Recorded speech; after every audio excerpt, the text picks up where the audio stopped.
Assalamualaikum warahmatullahi wabarakatuh. Alhamdulillah wassalatu wassalamu ala Rasulillah wa ala alihi wa sahbihi wa man ihtada bihudah. Bertemu para ustadz, para senior dan bertemu dengan antum semuanya, ini merupakan nikmat dari Allah Azza wa Jal.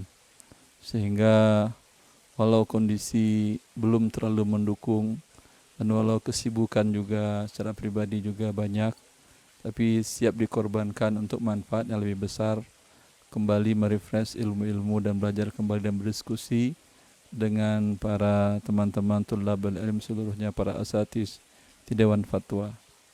Build, operate, transfer itu artinya membangun, kemudian dioperasikan, kemudian baru diserahkan. Ini di akhir abad ke-18 di Eropa. Alhamdulillah negara Islam tidak menemui hal itu dahulu. Tapi di Eropa ketika pemasukan negara sedikit, sedangkan negara membutuhkan pembangunan infrastruktur yang lebih, sehingga defisit anggaran keuangannya, maka dibutuhkan sebuah transaksi yang menguntungkan kedua belah pihak, antara investor dengan pengelola atau negara. Maka mereka buat sebuah akad build, transaksi build, operate, transfer, di mana pemerintah meminta kepada salah satu pihak swasta, para investor, untuk membangun infrastruktur tadi. Mungkin berbentuk jalan tol, mungkin berbentuk pendidikan, mungkin berbentuk rumah sakit, mungkin berbentuk pembangkit listrik, dan lain-lain fasilitas umum yang dibutuhkan.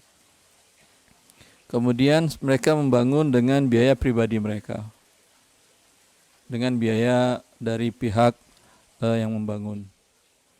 Negara hanya memberikan, dinamakan dan konsesi, yaitu negara memberikan lahan, memberikan tempat, mereka membangun di atasnya kebutuhan infrastruktur tadi, berbentuk jalan atau gedung tadi, atau dam pembangkit listrik dan lainnya. Selama waktu tertentu si pembangun, investor menguasai itu.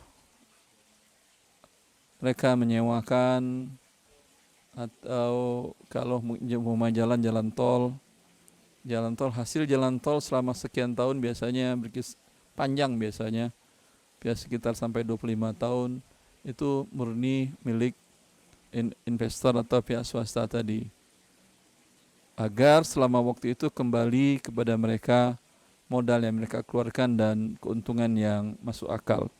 Setelah itu berlalu, maka fasilitas umum tadi atau infrastruktur diserahkan kepada negara. Dengan demikian negara tidak keluar uang 1 sen pun. Semua biaya ditanggung oleh investor, kemudian nanti setelah waktunya menjadi milik negara. Dan menarik sekali karena ternyata ini juga bisa dikembangkan dalam bentuk wakaf. Ada wakaf-wakaf tanah strategis, dan badan wakaf tidak punya biaya untuk membangun gedung, bisa dengan akad ini dijadikan salah satu tools atau perangkat untuk membangun gedung tadi, dan itu realistis. Terjadi pada Zamzam Tower, ya, di mana tanahnya tanah milik wakaf Raja Abdul Aziz, tapi badan wakaf tidak punya biaya untuk membuat gedung dengan spek seperti yang kita lihat sekarang. Maka ditenderkan dengan cara BOT tadi. Pemenangnya alhamdulillah Bin Laden. Kemudian Bin Laden membuat gedung seperti spek seperti yang kita lihat. Sekian lantai, luasnya sekian. Selama 25 tahun itu semua hasil penyewaan gedung dan biaya operasional gedung ditanggung oleh Bin Laden. Nanti setelah 25 tahun itu diserahkan ke badan wakaf.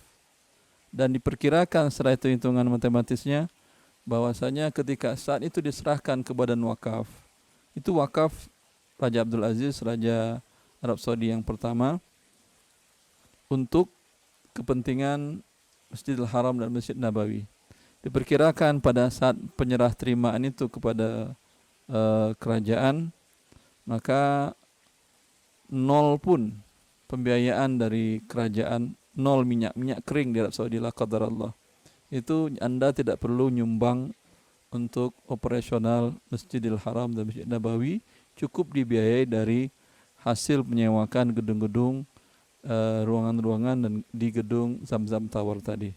Maka ini sebuah hal yang sangat menguntungkan bagi kedua belah pihak, baik kepada investor dan juga mendapatkan imbal dan uangnya bergerak, dan pemilik lahan, pemerintah atau badan wakaf juga mendapatkan manfaat yang besar dan saling menguntungkan. Dan itu nanti akan kita bahas dalam sidang insyaallah taala. Allah barik.